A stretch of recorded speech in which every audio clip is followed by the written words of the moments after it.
Oi, pessoal! Falar de imposto parece um bicho de sete cabeças, né? Mas olha só, existe um tipo de manual de regras, sabe? Feito justamente para proteger quem paga a conta.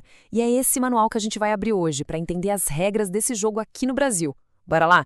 Bom, a coisa toda começa com uma verdade bem simples. O Estado precisa de dinheiro para funcionar. Pensa bem: hospital, escola, segurança, estrada, nada disso aparece do nada. É aí que entram os tributos.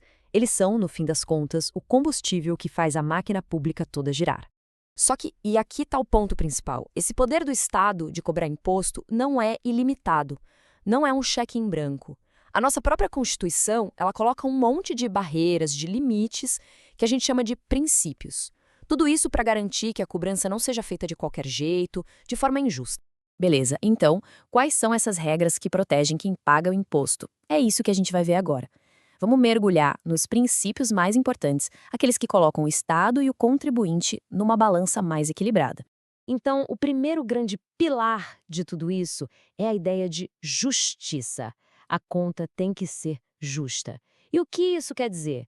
Basicamente, tratar as pessoas de um jeito proporcional à sua grana e, claro, de forma igual perante a lei.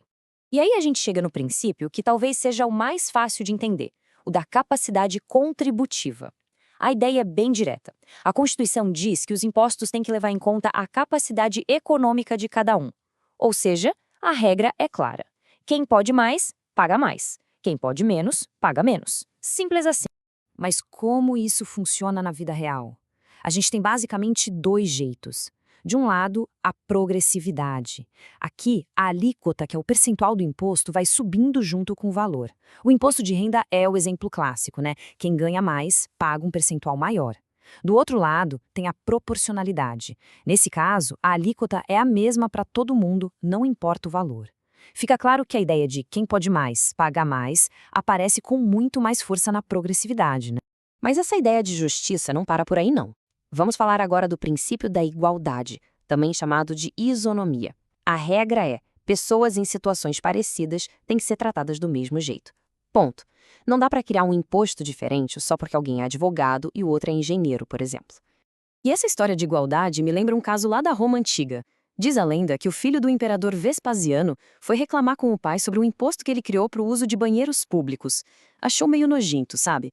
A resposta do Vespasiano ficou famosa: pecunia non olet, que significa o dinheiro não tem cheiro. A moral da história era bem clara: para o Estado não interessa de onde o dinheiro vem. E essa frase, o dinheiro não tem cheiro, ilustra perfeitamente como a coisa funciona até hoje.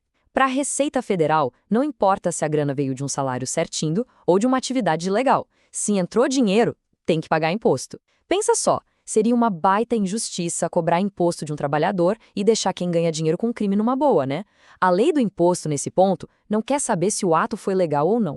Ok, já falamos sobre a parte da justiça. Agora vamos para um segundo bloco de regras que tem tudo a ver com segurança e previsibilidade. São os princípios que existem para ninguém ser pego de surpresa na hora de pagar a conta. E aqui a gente tem a regra de ouro do direito tributário. Sem lei, não há imposto. Esse é o princípio da legalidade. É a base de tudo. Nenhum imposto pode ser criado, nem aumentado, se não for por meio de uma lei. Uma lei mesmo, votada e aprovada pelo Congresso. Nada de portaria, decreto, nenhuma canetada de governante pode tirar um imposto da cartola. Claro que, como quase tudo no direito, tem exceção. Para alguns impostos bem específicos, tipo o de importação, exportação, o IPI e o IOF, o governo pode sim mexer nas alíquotas por decreto, sem passar por uma nova lei. Mas por quê? É que esses impostos são ferramentas para regular a economia. Eles têm o que a gente chama de função extrafiscal. Servem para dar uma aquecida ou uma freada em certos setores de um jeito mais rápido. Outra regra importantíssima para nossa segurança é essa aqui. A lei do imposto não pode voltar no tempo. É o princípio da irretroatividade. Imagina a cena: alguém vendeu um imóvel em janeiro.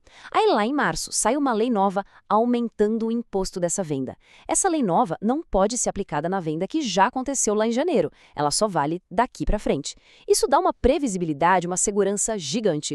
E por último, mas não menos importante, existe um teto, um limite para o tanto que o Estado pode cobrar. O imposto não pode virar um confisco. O que isso quer dizer? que o valor não pode ser tão absurdo, tão pesado, a ponto de praticamente destruir o patrimônio ou a renda da pessoa. É como se fosse um freio de mão, um limite de bom senso contra um apetite fiscal muito grande. Ah, isso vale para as multas também.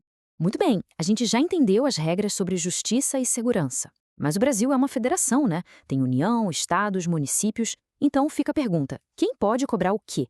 A Constituição organiza essa bagunça toda. E essa divisão de tarefas é bem definida.